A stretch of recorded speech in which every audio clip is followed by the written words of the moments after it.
নমস্কার। আশা করি তোমরা সকলেই ভালো আছো। আমিও ভালো আছি। আমার ব্লকের নাম হচ্ছে সুস্মিতা কে ব্লক, কুচবিহার জেলা, ছোট্ট গ্রাম থেকে বলছি।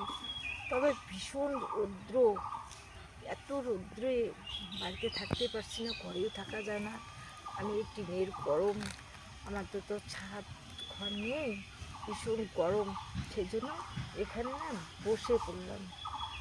এত জল পিপাসা লাগছে, তারপরে কি করলাম, বন্ধুরা একটা জলের বোতল নিয়ে বাগানে এসে পড়লাম। বাগানে গাছের ছায়ায় বসে বসে একটু হাওয়া খাচ্ছি।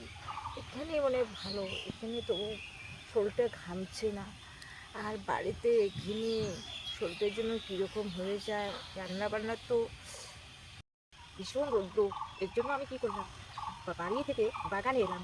বাগানে এসে ভালো লাগছে, মোটামুটি ঠান্ডা ঠান্ডা ভাব লাগছে। একটু তো রৌদ্র তো আসেই, মানে মোটামুটি রৌদ্র, মানে ভীষণ, আর হাওয়া আছে একটু একটু।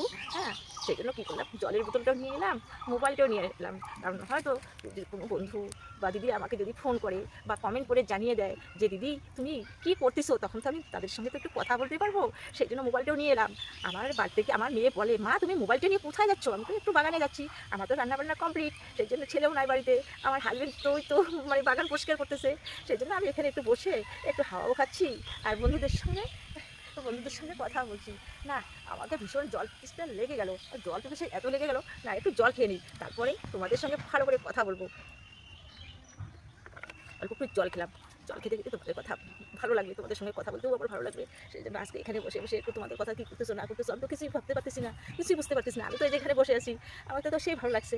এই যে বাগানে আবার নোংরা হয়ে গেছে, এখন এত পাতা টাতা পরে নোংরা হয়ে গেছে। তবে একটু পরিষ্কার করবে, একটু একটু পড়ছে ওদিকে, আরও করবে। মানে বৃষ্টি হওয়ার তো সম্ভাবনা আছে, বৃষ্টি হওয়ার আগে আমাদের এই বাগানটা পরিষ্কার করে ফেলাবে। কারণ এখানে সবসময় আসি, এখানে আমার মানে দিদি বা আমার বোনেরাও এখানে এসে দেখে যে দিদি চল তো তোর বাগানটা একটু দেখে আসি। তারপর সেই জন্য এখানে একটু থাকি, আমরা আসি আর কি। তাই তারপর কী করি, এখন ভাবতেছি যে এখান থেকে গিয়ে কী করবো, আমার স্নান করব নাকি, স্নান করলে তো সর্দি লাগবে। আমার ছেলে এসে মা, বলবে, হ্যাঁ তুমি এখানে কি করছো? ও মা এখানে তুমি, বসে আছো, আমি বাড়িতে একাই একাই আছি। ও মা তুমি জানো না, আর দিদিদের সঙ্গে গল্প করছি। দিদি মানে? ও মা আমার কত ফ্রেন্ড হয়ে গেছে, আমার অনেক ফ্রেন্ড হয়ে গেছে।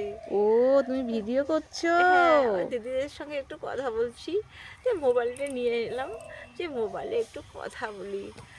দেখি মানে দিদিরা মনে হয় খুবই ব্যস্ত আছে, তো সেই জন্য ফোন আসলো না।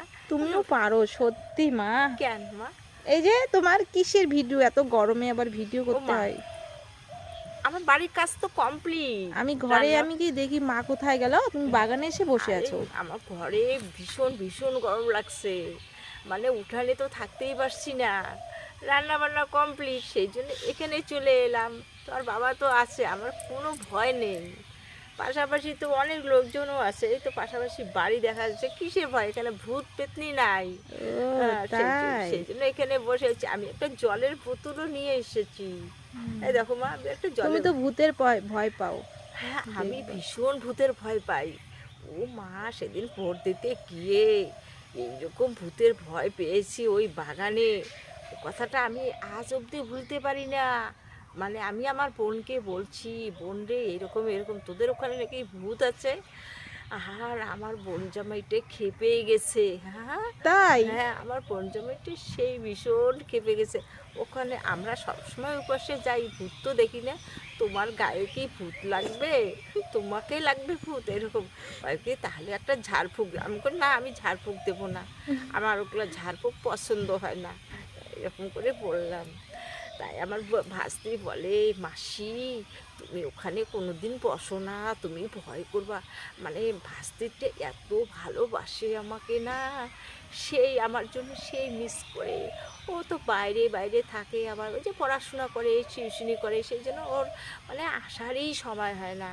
একবার করে ওর জন্য আমার মনটা কীরকম করে, ভালো লাগে না, ও আমার কথা ভাবে।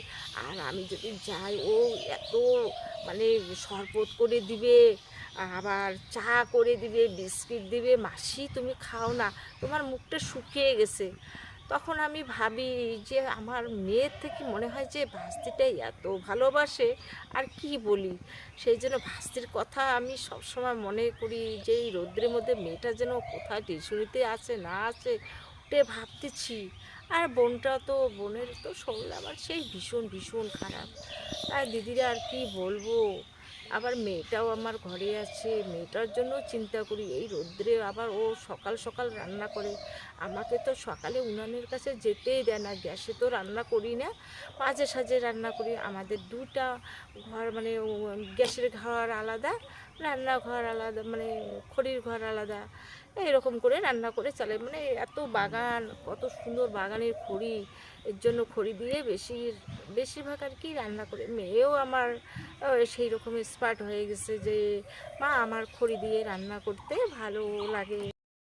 আর ভাস্তি মনে হয় যে বাড়ির মোবাইলটিতে ফোন করতেছে, এই মোবাইলে তো টাকাও নাই। হ্যাঁ, মনে হয় শেষ হয়ে গেছে নাকি, বুঝতেও পারতেছি না, অত চেক করি নাই আজকে, তো এই মোবাইল দিয়ে ফোনও করি নাই। ও মানে মেয়ের বাবার মোবাইলটা দিয়ে ফোন করছে, হয়তো ওই মোবাইলে ফোন আসতেছে। যাই হোক বন্ধুরা, আমার ভিডিওটা যদি ভালো লেগে থাকে একটু কমেন্ট করে জানিয়ে দিও। আর কোথাও আমার ভুল হতেই পারে, তোমাদের সঙ্গে গল্প করতে করতে কোথাও কোথাও কোথাও তো ভুল হতে পারে। তবে যদি ভালো লেগে থাকে সাবস্ক্রাইব দিও, লাইক দিও। আমি খুবই আমি খুবই আনন্দিত হব। আর তো সবসময় তোমাদের পাশে, সবসময় তোমাদের পাশে থাকতে চাই। আর আমার পাশে থাকাটা খুবই ভালো লাগে। ছোট্ট করে একটা লাইক দিও, এত ভালো লাগবে না। সবসময় তোমাদের পাশে থাকতে চাই, তোমরা যেরকম থাকো ওরকম আমিও থাকতে চাই। মানে আমার তো মানে ভিডিও বা ব্লগ করা মানে বেশি দিন না, অল্প দিনের মধ্যে, মানে আমার অল্প দিন হয় চলছে। মানে সংসারে কাজকর্ম করে একটু তোমাদের সঙ্গে একটু গল্প করলে আমার ভালো লাগে। সেই জন্য এত রৌদ্রের মধ্যেও এসে এইখানে বসে আছি যে তোমাদের সঙ্গে একটু কথা বলার জন্য। তাই যাই হোক, আজকের দিনে এই পর্যন্ত আসি, একটু রৌদ্র আর থাকতে পারছি না।